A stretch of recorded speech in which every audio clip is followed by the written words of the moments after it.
boa noite, Casulo, você que nos assiste aí pelo YouTube.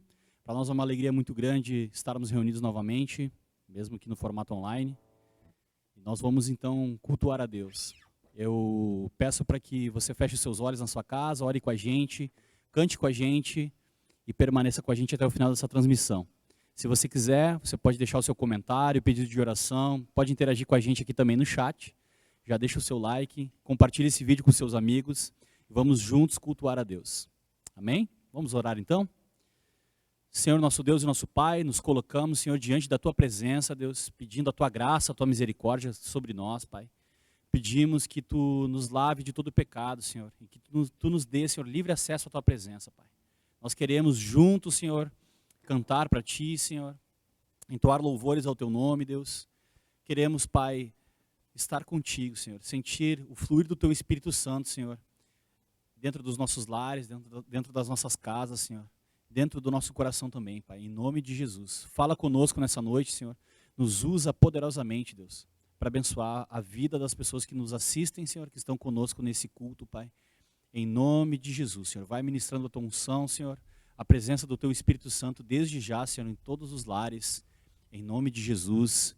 Amém e amém.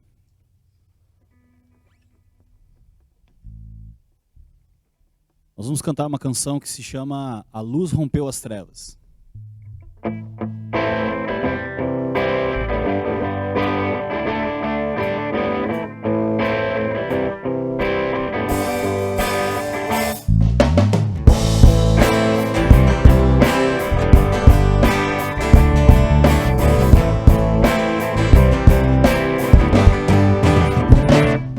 Escondi Tua palavra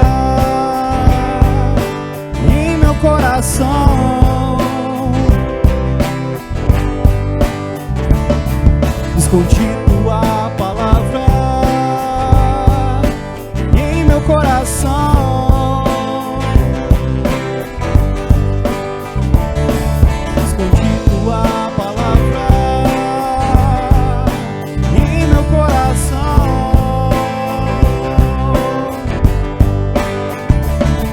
Escondi Tua palavra em meu coração.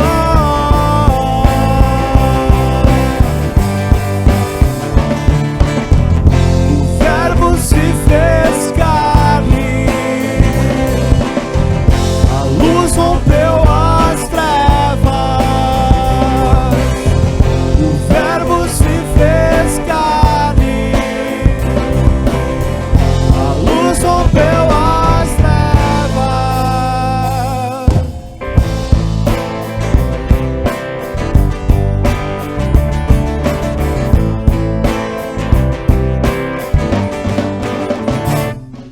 Espírito Santo, clamamos por Tua presença.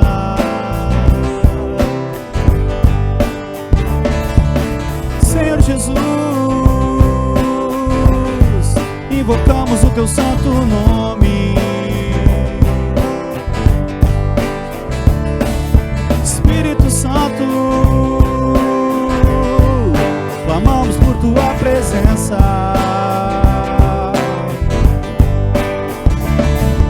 Senhor Jesus, invocamos o Teu santo nome.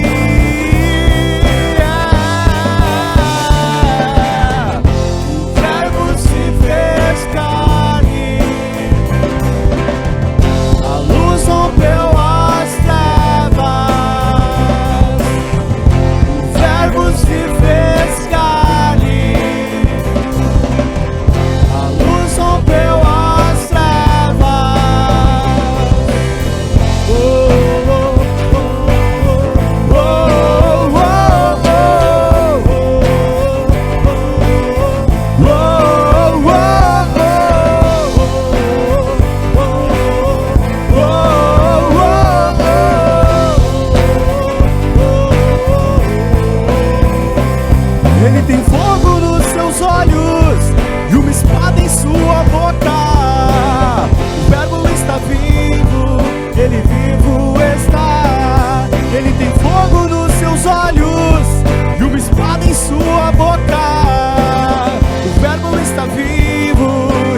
seus olhos e uma espada em sua boca.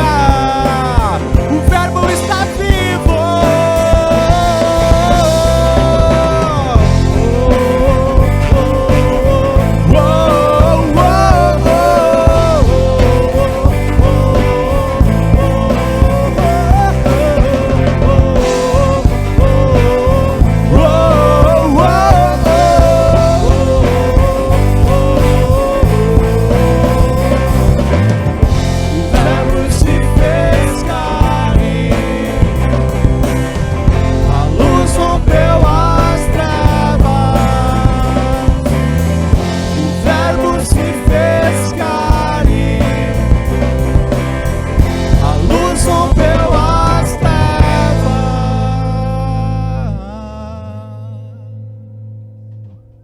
Obrigado, Deus, porque Tu se manifestou a nós, Pai.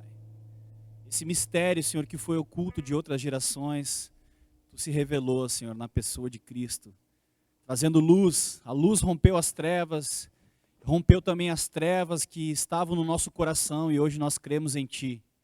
Hoje nós temos livre acesso à Tua presença, temos a revelação de que Tu és o Filho de Deus, Jesus. Obrigado por isso. Obrigado pela Tua palavra. Obrigado porque nós podemos cantar, Senhor, livremente no nosso país a Tua palavra, podemos pregar, Senhor, e ter essa liberdade, Deus, de falar do Teu nome e pregar o Teu evangelho.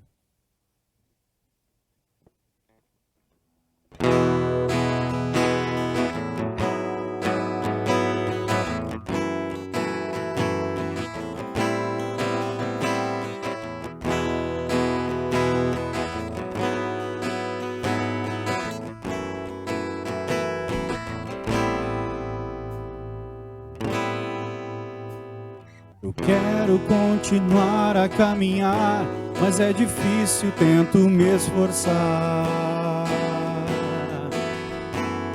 pois o meu coração está cansado e ferido. Vem me ajudar, vem me ajudar. Me sinto tão nublado e não vejo mais o brilho do meu dia. Aqui dentro chove tanto que eu já larguei. Vem me ajudar, vem me ajudar. Vem sem demora, se der agora. Vem me salvar de mim mesmo. Vem sem demora, pois a cada hora parece uma eternidade.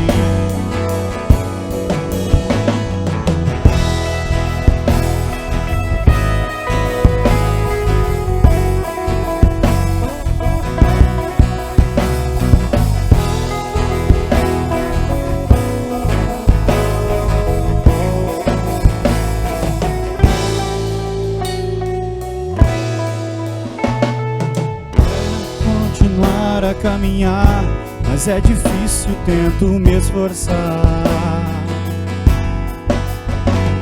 pois o meu coração está cansado e ferido. Vem me ajudar, vem me ajudar. Vem sem demora, se der agora. Vem me salvar de mim mesmo. Vem sem demora, pois a cada hora parece uma eternidade. Sem demora, se der agora. Vem me salvar de mim mesmo. Vem sem demora, pois a cada hora parece uma eternidade.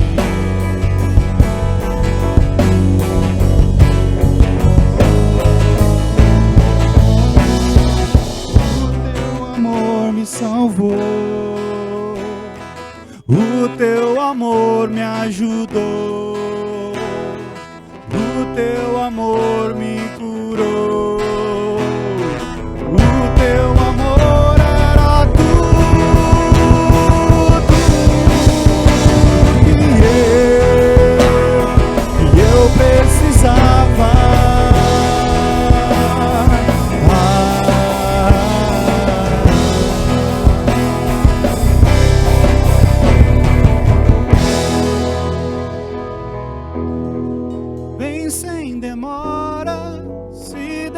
agora vem me salvar de mim mesmo. Vem sem demora, pois a cada hora parece uma eternidade.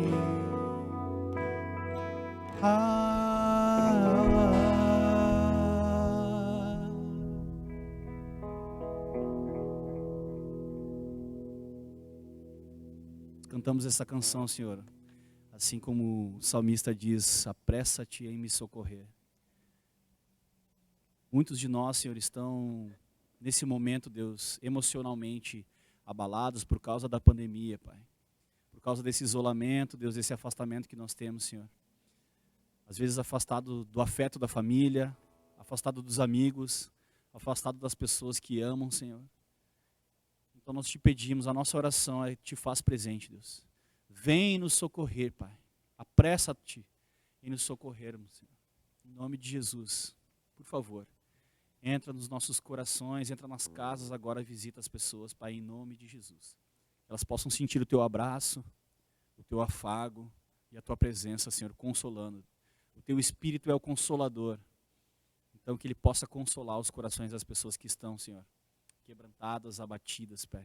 Em nome de Jesus. Amém e amém. Muito boa noite, queridos irmãos do Casulo, aqueles que têm nos acompanhado aqui também pelo YouTube. Para nós é um prazer muito grande. Hoje nós encerramos então a leitura e a exposição aqui da carta aos Colossenses.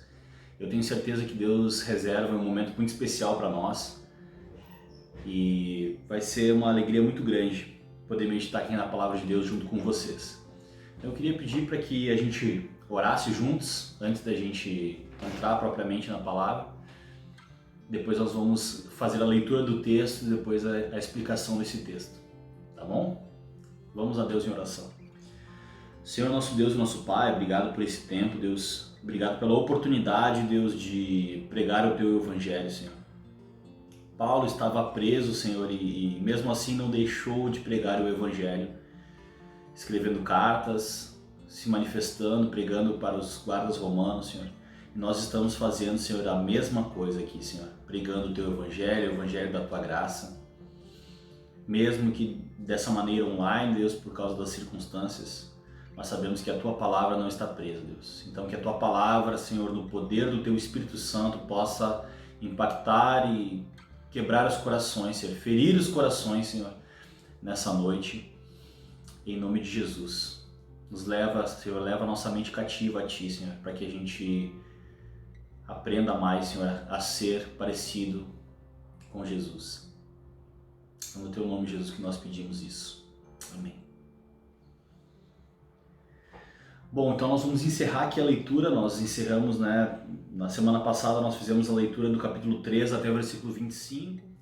Então vamos ler então Colossenses capítulo 4 a partir do versículo 2. Continuem a orar, vigiando em oração com ação de graças. Ao mesmo tempo, orem também por nós, para que Deus nos abra uma porta à palavra, a fim de falarmos do mistério de Cristo, pelo qual também estou algemado. Orem para que eu torne esse mistério conhecido, como me cumpre fazer. Sejam sábios no modo de agir com os que são de fora e aproveitem bem o tempo. Que a palavra dita por vocês seja sempre agradável, temperada com sal, para que saibam como devem responder a cada um. Quanto à minha situação, Tíquico, irmão amado, fiel, ministro e conservo no Senhor, lhes dará todas as informações. Eu o estou enviando com o expresso propósito de lhes dar conhecimento de nossa situação e de alentar o coração de vocês. Com ele estou enviando Onésimo, o fiel e amado irmão, que é da igreja de vocês. Eles contarão a vocês tudo o que está acontecendo aqui. Aristarco, que está preso comigo, manda saudações, e também Marcos, primo de Barnabé. A respeito dele, vocês já receberam instruções. Se ele for até aí, recebam-no bem. Também Jesus, conhecido por Justo, manda saudações. Estes são os únicos da circuncisão que cooperam pessoalmente comigo pelo reino de Deus. Eles têm sido o meu consolo. Epáfras, que é da igreja de vocês, manda saudações. Ele é um servo de Cristo que está sempre lutando por vocês em oração, para que vocês se conservem maduros e plenamente convictos em toda a vontade de Deus. E posso testemunhar a respeito de Epáfras de que muito se empenha por vocês, pelos de Laodiceia e pelos de Hierápolis. Lucas, o médico amado, e também Demas mandam saudações. Saúdem os irmãos de Laodiceia, bem como Ninfa e a igreja que se reúne na casa dela. E depois que esta carta tiver sido lida entre vocês, façam com que ela seja lida também na igreja dos laodicenses. E vocês leiam também a carta que vier de Laodiceia. E digam a Arquipo: atente para o ministério que você recebeu no Senhor, cumprindo bem a sua tarefa. A saudação é de próprio punho. Paulo, lembrem-se das minhas algemas. A graça esteja com vocês. Então aqui encerra então com a saudação de Paulo. Paulo relata quem é que são os parceiros de ministério, as pessoas que acompanham, que estão verdadeiramente colaborando para o progresso do Evangelho. E eu queria pensar com vocês, imagina o nome de vocês escrito numa carta da igreja, né, nos arautos da igreja, nos documentos, em algum documento da igreja, como participante de toda essa beleza, de toda essa história maravilhosa da redenção, a qual eu e você somos participantes. Eu não sei se esse desejo também está no teu coração, mas no momento onde você serve a igreja, onde você prega o evangelho para as pessoas que você conhece, ou você vive o evangelho junto com os irmãos da sua comunidade, você também está escrevendo o seu nome na história da igreja. Você também está escrevendo o seu nome na história da igreja. Uma coisa que é muito importante, eu quero começar aqui de trás para frente, para poder explicar melhor para vocês. Então Paulo cita aqui o nome dos irmãos, daqueles que são judeus, daqueles que são gentios. E uma coisa que ele fala aqui, no versículo 16, é o seguinte: e depois dessa carta tiver sido lida entre vocês, façam com que seja lida também na igreja dos laodicenses. Ou seja, Paulo estava falando que essa carta não era para o endereço de uma pessoa só, não era para um destinatário. O destinatário era para a igreja. Essa carta era para ser lida na igreja de Colossos e também na igreja de Laodiceia e de Hierápolis, como também para a igreja que se reunia na casa de Ninfa. Ou seja, olha a importância desse documento que é uma carta paulina. Por que nós fizemos questão de ler a Bíblia e a carta de Paulo do início ao fim? Paulo está recomendando que isso seja feito na igreja. Quantas igrejas você conhece que nunca sequer pregaram um livro da Bíblia inteiro? Sempre fragmentos ou sempre percepções da pessoa que ministra. Então, uma das características de uma igreja saudável, que é o que nós temos procurado ser, é uma igreja que lê a Bíblia toda, que prega a Bíblia toda. O Dr. Mark Lloyd Jones, durante 2 anos no ministério dele, ele estudou o livro de Marcos na igreja. E as pessoas enchiam a igreja porque elas tinham fome e sede da palavra de Deus. Então uma igreja saudável é focada em pregar a Bíblia toda para o homem todo. Expositores da Bíblia têm se esmerado em expor a Bíblia inteira, porque a Bíblia inteira é a palavra de Deus. Não tem alguns livros que são mais palavra de Deus que outros, não. A Bíblia toda é a palavra de Deus e nós podemos aprender com cada vírgula, cada tio que tem na palavra de Deus. Então essa carta ela foi escrita para ser lida para a igreja. assim como nós acabamos de fazer, e nós tivemos várias oportunidades de aprender então com essa carta. Uma delas foi que então igreja não se faz sozinho.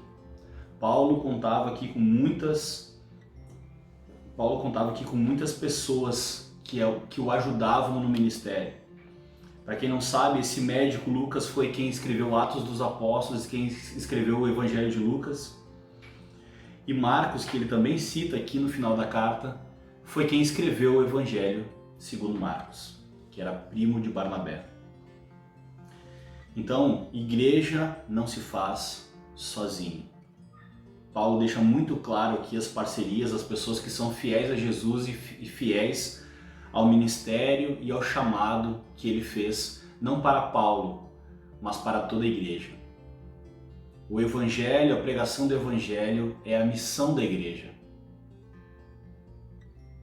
Charles Spurgeon sempre falava que ou você é um missionário ou você é um impostor, né? O cristão ou é um missionário ou é um impostor. E isso é muito verdade, porque todas as pessoas aqui estão de alguma maneira envolvidas na pregação do Evangelho e na edificação da igreja. Então, nessa parte final do versículo 7 até o final, então Paulo recomenda que essa carta seja lida para a igreja, cita algumas pessoas, recomenda, encoraja, confirma o ministério de pessoas, e esse é o papel da igreja, e esse é o nosso papel. Confirmar o chamado de pessoas, confirmar o ministério de pessoas e trabalhar de forma fiel para a edificação da igreja. Mas eu quero me atentar aqui com uma parte específica da carta, que é a partir do versículo 2. Então, depois de tudo que foi dito e foi alinhado pelo apóstolo Paulo, né, Paulo combateu a heresia de que Jesus não era totalmente Deus, né, não era plenamente Deus, combateu também algumas crenças oriundas do judaísmo que estavam assolando ali a igreja, e ele faz algumas recomendações finais. Eu queria que ficasse muito claro que Paulo estava preso nessa situação. Só que Paulo está aqui lidando não apenas com a vida dele, ele está lidando com a vida da igreja. Ele está colocando outras pessoas na frente da sua própria vida. E ensinando pessoas a viverem a vida cristã, mesmo em uma situação adversa. Nós não podemos excluir o fato, né, ou perder de vista o fato de que Paulo estava preso numa prisão romana. Então Paulo fala o seguinte: continuem a orar, vigiando em oração com ação de graças. E aqui eu quero parar para refletir nesse versículo de uma maneira bem profunda. Continuem a orar. Quando Paulo fala continuem, é porque já dá a ideia de que a oração faz parte da vida cristã. A oração faz parte da nossa vida, deve fazer parte da nossa vida. Eu tenho certeza que na sua igreja você já recebeu o pedido de oração de alguém que está afastado da fé, que está passando por um problema, e aí a pessoa que está lá distante de Deus, distante da igreja, no momento da adversidade, ela sabe que a igreja ora. E aí ela manda um pedido de oração para você. Sabe por que ela manda um pedido de oração para você? Porque ela não ora. E ela sabe que a igreja ora. Então a vida de oração deve ser parte da nossa identidade. Nós devemos orar. Devemos orar. E Paulo ele vai mais profundo aqui. Ele explica que nós devemos orar, como nós devemos ter uma vida de oração, quais são os elementos que devem ter dentro de uma oração e qual é o propósito da oração. É óbvio que Paulo está fundamentando aqui completamente a sua teologia a respeito da oração nas palavras de Jesus. Jesus foi o maior exemplo de oração. Jesus se retirava constantemente para orar. Jesus, lá no Monte do Getsêmani, numa das situações mais difíceis, ele falou para os discípulos: orem e vigiem aqui comigo por um tempo. E o que aconteceu? Na hora em que Jesus mais precisou de oração, de encorajamento, os discípulos dormiram. Então Paulo está aqui falando mais uma vez da importância sobre a oração e sobre a importância da vigilância. Então, Paulo diz o seguinte: continuem a orar, vigiando em oração com ação de graças. Então aqui a gente tem 3 elementos dessa oração, desse tipo de oração. Um deles é a persistência. Persistir em oração. A oração, ela não é apenas... A oração, ela não é um programa da igreja. Ela não é esporadicamente que acontece. Ela não é um momento da igreja. Não, ela faz parte do DNA da igreja. Uma igreja que não ora é uma igreja sem vida. Sem vida. E essa palavra eu falo com muito temor, porque talvez uma das... Como eu gosto muito de ler, eu gosto da palavra, às vezes eu pessoalmente não dou o valor devido para a oração que ela merece.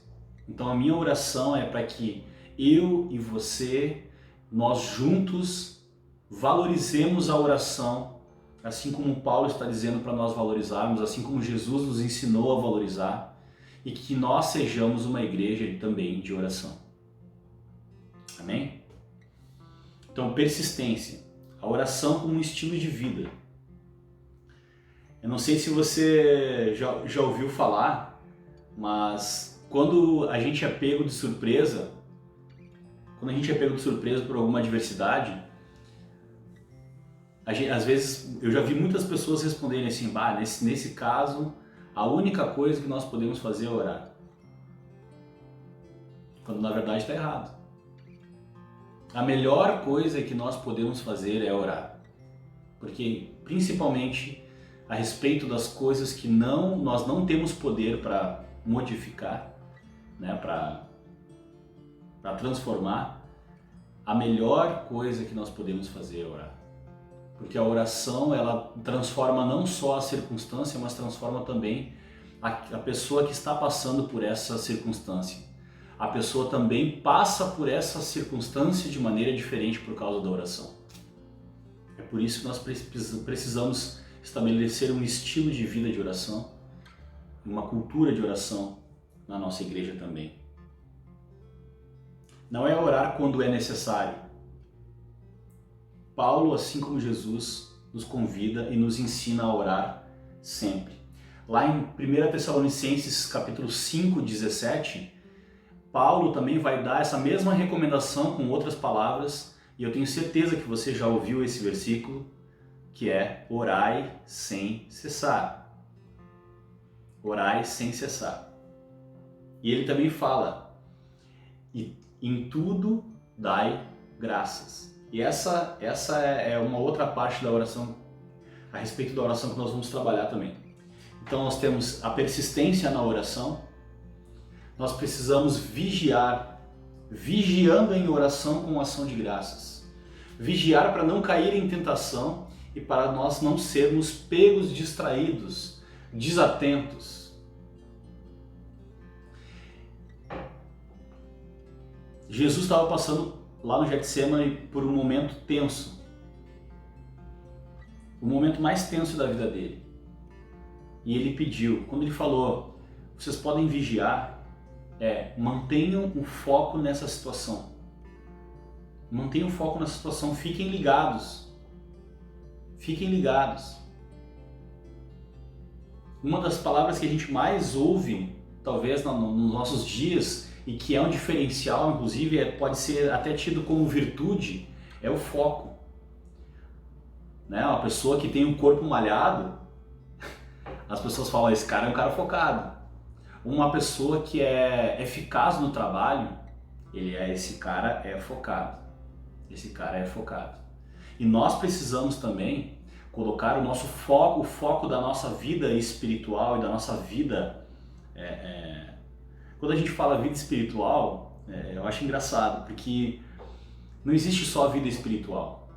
A nossa vida, a vida que nós vivemos é uma vida espiritual, porque tudo que nós fazemos ou deixamos de fazer, ele reverbera no mundo espiritual. Então a nossa vida é uma vida espiritual. A não ser que você não seja espiritual. Aí não é uma vida espiritual. Mas nós somos chamados a viver uma vida de forma espiritual. Uma vida espiritual. Então nós precisamos manter o foco. Nós precisamos manter o foco. Deus quer que a gente fique atento, que a gente foque nas coisas em que nós precisamos focar. Com certeza você já ouviu a expressão, né? Força, foco e fé. Se tem uma coisa que deveria ser uma facilidade para o cristão, é isso. Força, foco e fé. Porque a nossa força vem do Senhor. A alegria do Senhor é a nossa força. Foco, nós deveríamos estar focados, né? Olhando para o autor e consumador da nossa fé. Focados no autor e consumador da nossa fé. E a fé vem pelo ouvir a palavra de Deus. Então, todos esses três elementos, eles representam uma vida espiritual. Se nós mantermos o nosso foco em Jesus, se nós mantermos o nosso foco na nossa vida de oração, na nossa vida de leitura da palavra, Deus nos fortalecerá. Então nós teremos força, foco e fé.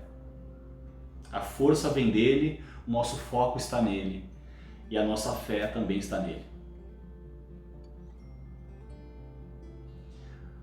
Com ação de graças, essa talvez é a parte mais importante desse versículo. Estou falando só do versículo 2. Vigiando em oração com ação de graça.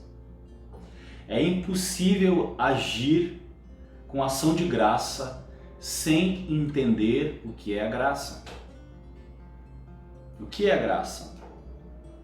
Você vai responder teologicamente, né? Graça, o favor imerecido. Mas que favor foi esse? Que favor foi esse? Que favor imerecido foi esse?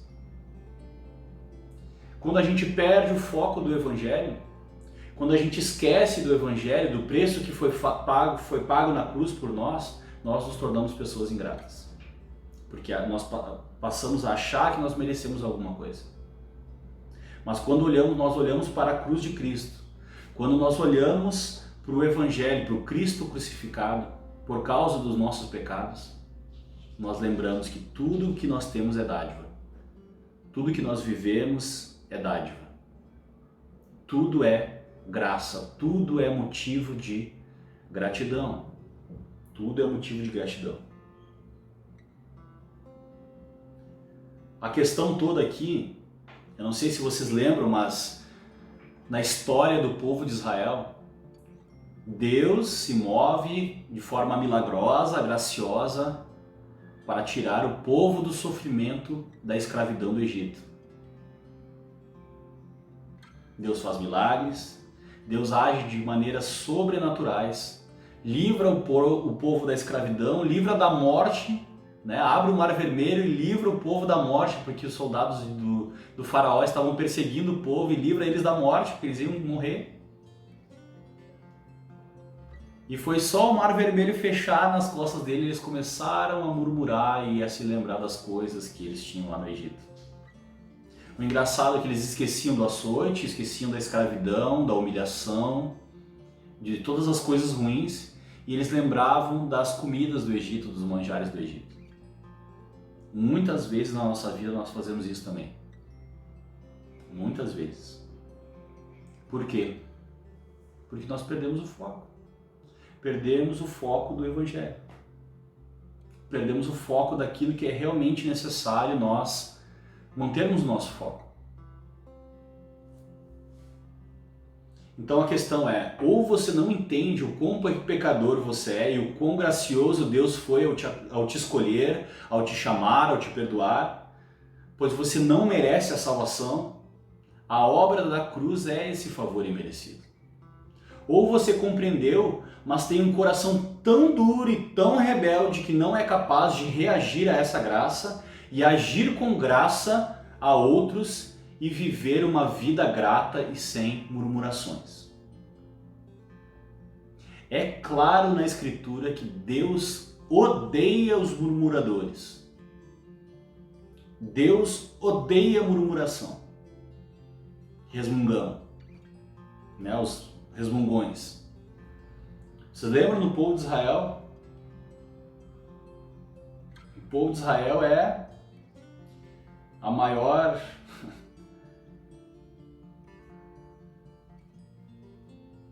prova de que o homem esquece rapidamente das coisas boas que Deus faz por ele e lembra das coisas ruins, né, que acontecem e começa a murmurar.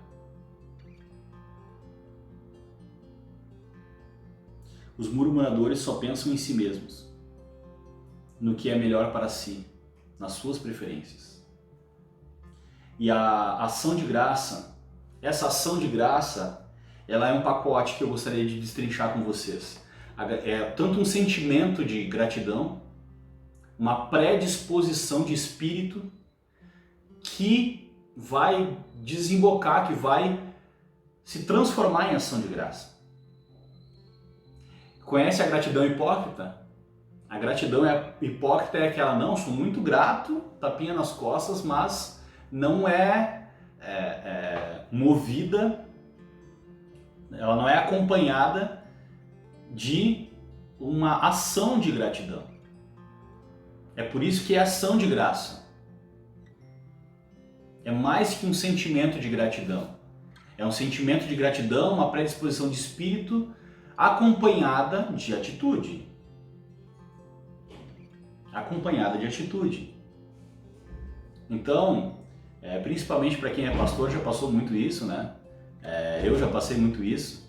Inclusive eu luto contra esse sentimento assim que a ingratidão gera no meu coração, que é uma certa revolta, uma certa raiva com pessoas que te dizem gratidão, mas não agem com ação de graça.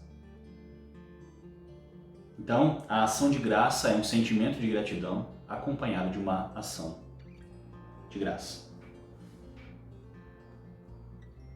Então, um dos grandes contrastes entre uma pessoa que é cristã e uma pessoa que não é cristã é a ação de graça. É esse sentimento de gratidão, esse entendimento de que tudo na vida é dádiva. A vida é dádiva, a família é dádiva, a comida é dádiva, tudo que nós temos é dádiva, tudo é dado por Deus. Tudo é dado por Deus.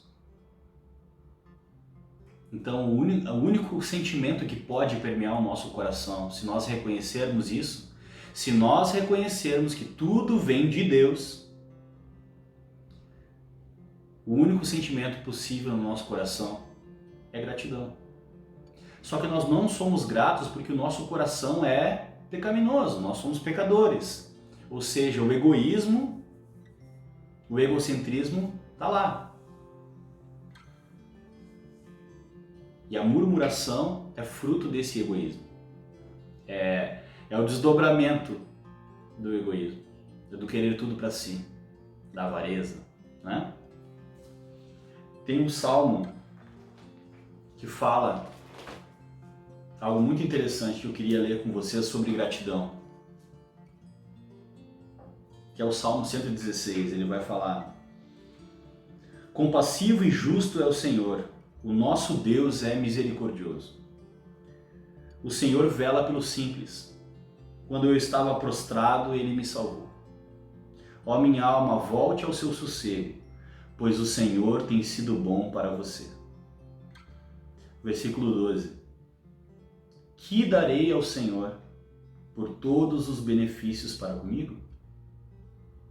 Erguerei o cálice da salvação e invocarei o nome do Senhor. Cumprirei os meus votos ao Senhor na presença de todo o seu povo. Esse versículo me toca muito. Que darei ao Senhor? O que eu darei ao Senhor por todos os benefícios para comigo? Esse aqui, obviamente, é um salmo de Davi. E Davi teve várias fases na sua vida. Davi nem sempre foi rei. Davi foi perseguido, foi desprezado pelos seus irmãos, foi preterido pelos seus pais. foi perseguido pelo rei, sofreu, mas Deus estava o preparando para o reinado. Depois que ele recebeu tudo, Davi era alguém que tinha consciência que tudo vem de Deus. É por isso que ele fala no Salmo 23, o Senhor é o meu pastor e de nada eu sentirei falta, ou nada me faltará. Ele sabe que tudo vem de Deus. Só pelo fato de ele estar vivo, de eu e você estarmos vivos, nós já temos motivo de gratidão a Deus. Eu não sei se você tem bons exemplos de cristianismo na sua família, mas a minha avó foi um grande exemplo de cristianismo na minha vida. E a minha avó, o esposo dela era alcoólatra, batia nela. Só que ela era uma pessoa que ela sempre tinha uma palavra de esperança, de graça, que saía da boca dela. Isso era fruto de um coração transformado. Ela sempre tinha uma palavra positiva. Eu tenho um tio que foi internado mais de 9 vezes numa clínica de recuperação, e toda vez que ele se internava, ela não duvidava. Ela tinha esperança de que dessa vez ia dar certo. Ela, não, agora vai dar certo, Deus vai dar graça e vai dar tudo certo. E ela falava, em tudo dai graças. Em tudo dai graças.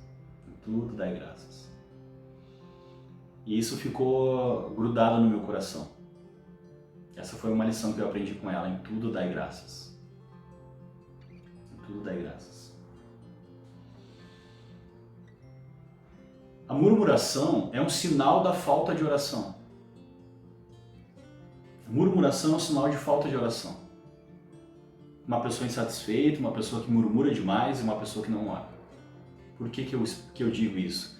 Com que propriedade eu digo isso? Pois é uma loucura chegar diante do Deus que te amou, te salvou e só resmungar e pedir coisas de benefício próprio. Você não sabe diante de quem você está. Mas no momento onde você chega diante de Deus, sabendo quem Ele é, sabendo o que Ele fez por você, só o fato de você chegar diante dele já transforma o seu coração. Então, muitas vezes, a nossa murmuração, a nossa insatisfação vem da própria falta de oração.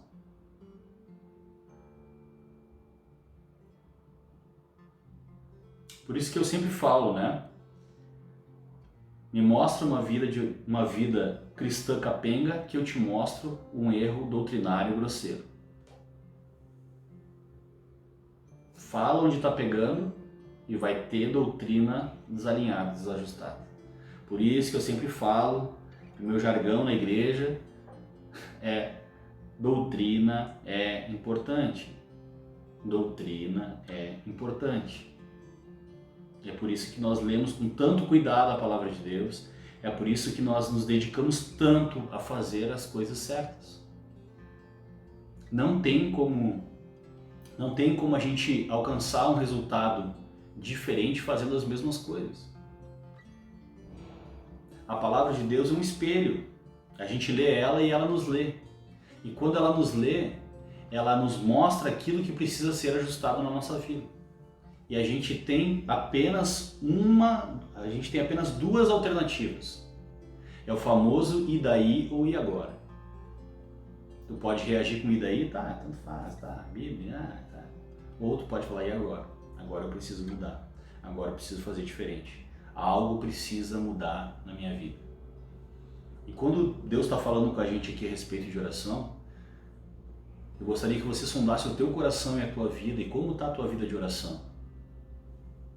Como está a tua vida de oração? Será que você tem orado nesses termos? Aqui Paulo está nos ajudando a orar, ele está dando as premissas da oração, ele está nos dando o propósito pelo qual orar, como nós devemos orar. Não é uma vez, não é um evento. Nós precisamos manter o foco e nós precisamos orar com gratidão, com ação de graça.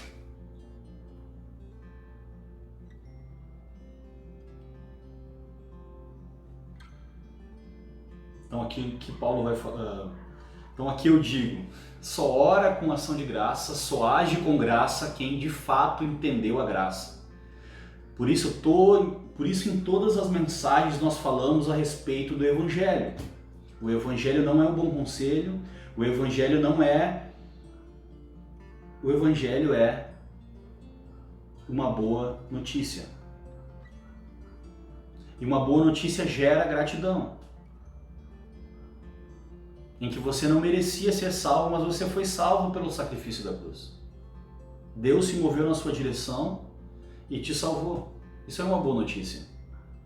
É uma boa notícia para a má notícia do seu pecado, do seu estilo de vida pecaminoso. Do seu estilo de vida distante de Deus, carnal, pecaminoso. E o Evangelho é isso. Te traz um senso de realidade, da realidade do seu pecado, da realidade da santidade de Deus e da realidade da sua vida.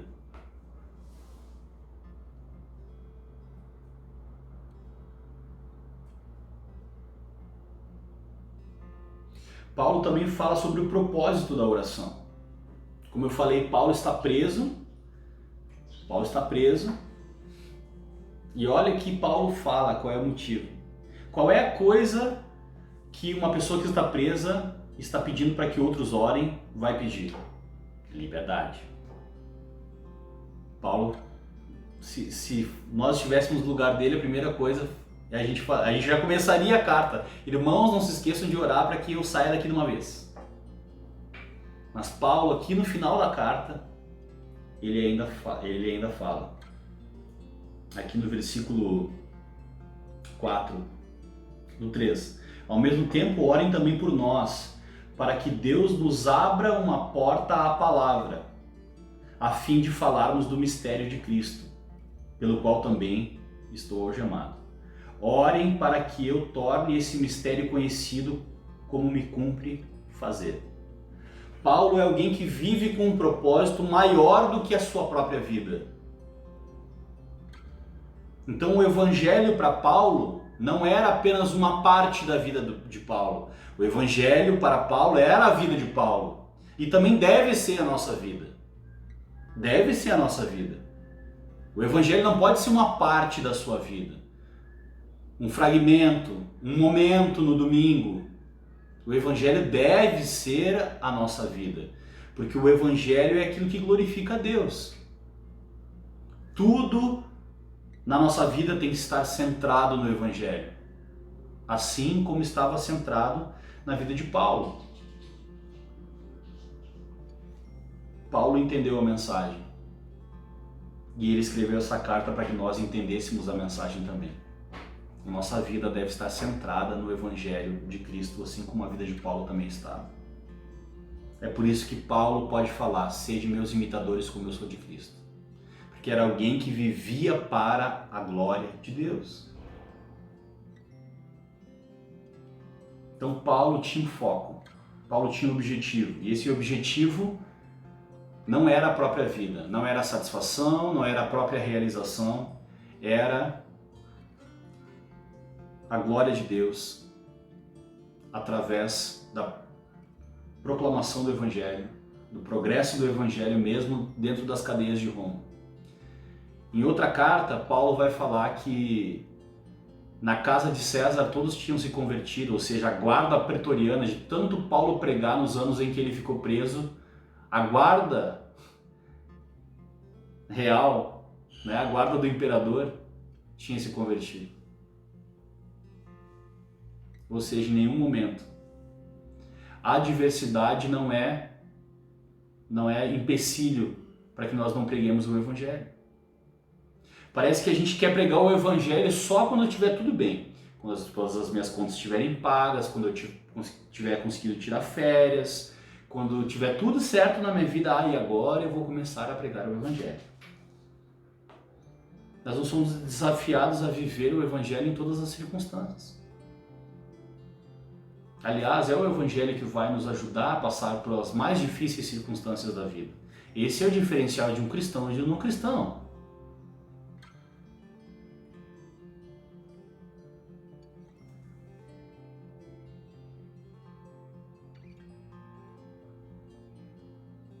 No reino de Deus a gente tem que aprender a perder para ganhar. Essa é a lógica do reino de Deus.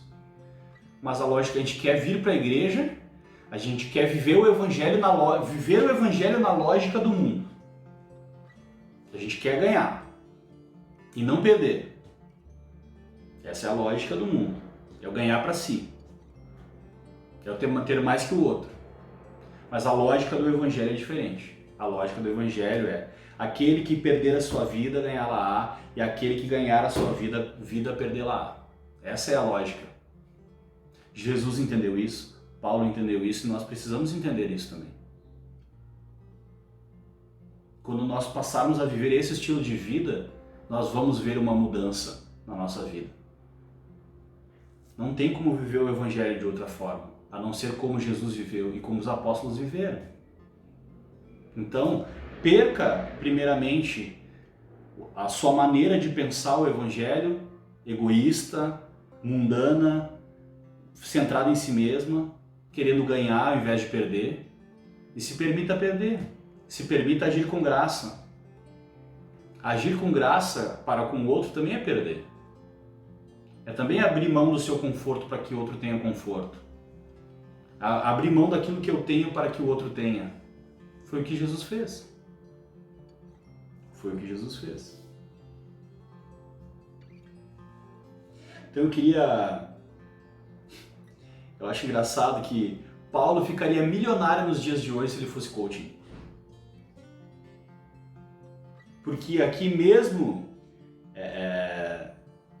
para Paulo não há espaço para vitimismo e para murmuração. Paulo é o cara que literalmente está fazendo limonada desse limão que deram para ele. Paulo estava preso, ele tinha uma missão, e desse limão ele fez uma limonada. Pregou, escreveu cartas, aconselhou a igreja, encorajou pessoas visitavam ele na prisão, ele encorajava, ao invés de ele se lamuriar, de ele se vitimizar, ele encorajava, as pessoas iam visitar Paulo porque ele estava mal e saíam de lá mais encorajadas e mais destemidas para pregar o evangelho ainda. Esse era Paulo. Paulo sabe que ele está preso, mas a palavra de Deus não. Paulo continua escrevendo as cartas e cumprindo o propósito. Isso sim é ter consciência da soberania de Deus, né? A nossa confiança em Deus ela é provada quando as coisas saem do nosso controle. É muito fácil confiar em Deus quando está tudo sob controle. É fácil confiar em Deus. Agora, é difícil confiar em Deus quando nada está no nosso controle, quando nós perdemos o controle da situação. E muitas vezes a nossa fé vai ser provada nesse sentido. Paulo viveu uma vida com propósito. Uma vida com propósito é uma vida de valor. Uma vida sem propósito é uma vida sem valor. É isso que Salomão fala no final de Eclesiastes. Que uma vida vivida para si é tudo vaidade. Mas quando a gente vive com propósito, quando a gente vive para a glória de Deus, quando a gente vive por algo que é maior do que a nossa vida passa a ter valor. Eu sei que nesse mundo de coaching, né, e teologia da autoajuda, teologia do coaching, você é acostumado a ouvir você é importante, é especial para Deus, é mais valioso do que o ouro. Mas não é a nossa vida que define o nosso valor. É o propósito da nossa vida que define o nosso valor. Viva uma vida com propósito. O murmurador é o ingrato e alguém que tem uma vida sem valor. Ele não é capaz de agradecer nada que tem. Mas quem é capaz de imitar a Jesus e imitar a Paulo, encontra propósito e valor inestimáveis. Quer que a sua vida tenha valor? Entregue a sua vida por algo que é maior do que você. Eu queria ler aqui 2 passagens rapidinho para nós encerrarmos essa mensagem, encerrarmos essa carta, encerrarmos esse momento de rever os nossos valores, de rever a nossa vida. Essa série é a série antes de Cristo e depois de Cristo. E eu tenho certeza que se nós praticarmos aquilo que nós aprendemos ao longo dessa carta, muitas coisas vão mudar da nossa vida. Nós vamos passar a viver uma vida para a glória de Deus, assim como Cristo e como Paulo. Esse é o desafio dessa série de mensagens. E eu queria encerrar essa série de mensagens lendo duas passagens desse apóstolo Paulo, ele falando do seu coração, falando dessa ida consciente para a prisão.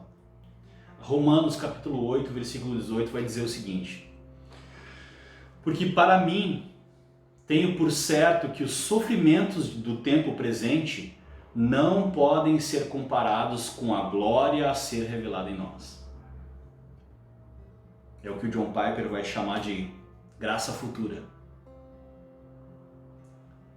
Sabe por que as pessoas elas não conseguem viver o Evangelho? Porque elas não conseguem acreditar que existe algo melhor depois dessa vida.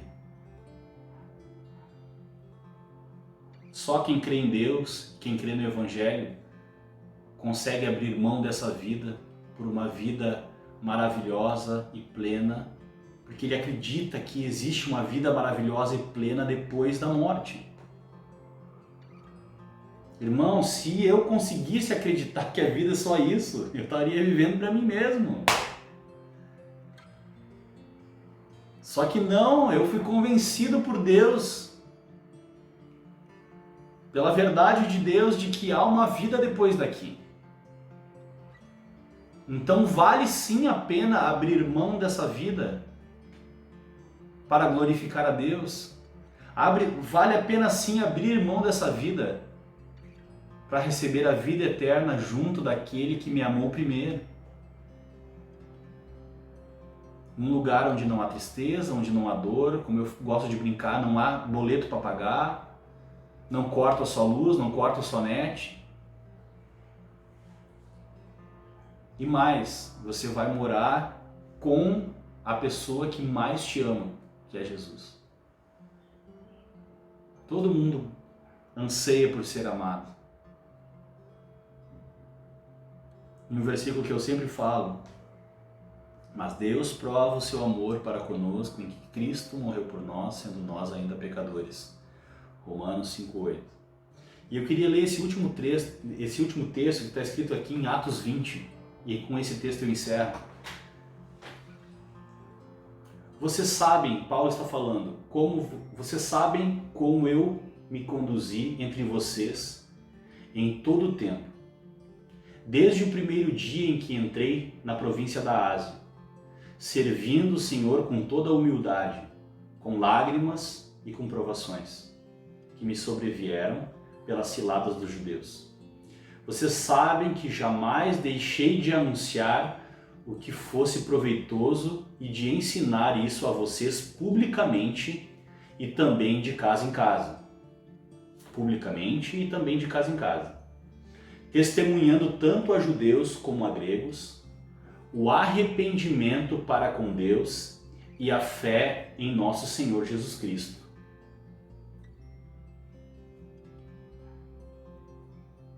E agora, impelido pelo Espírito, vou para Jerusalém, não sabendo o que ali vai me acontecer, exceto que o Espírito Santo, de cidade em cidade, me assegura que prisões e sofrimentos estão à minha espera. Porém, preste atenção nesse versículo, porém em nada considero a vida preciosa para mim mesmo, desde que eu complete a minha carreira e o ministério que recebi do Senhor Jesus Cristo, para testemunhar o Evangelho da graça de Deus.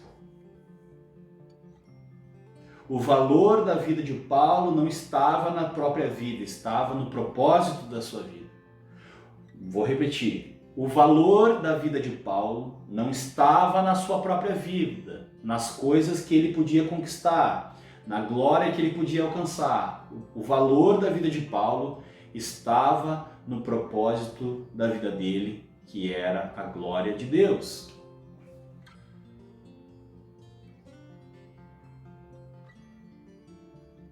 o ministério que recebi do Senhor Jesus para testemunhar o Evangelho da graça de Deus. E agora eu sei que todos vocês, em cujo meio passei pregando o reino, não mais verão o meu rosto. Portanto, no dia de hoje, testifico diante de vocês que estou limpo do sangue de todos, porque jamais deixei de lhes anunciar todo o plano de Deus.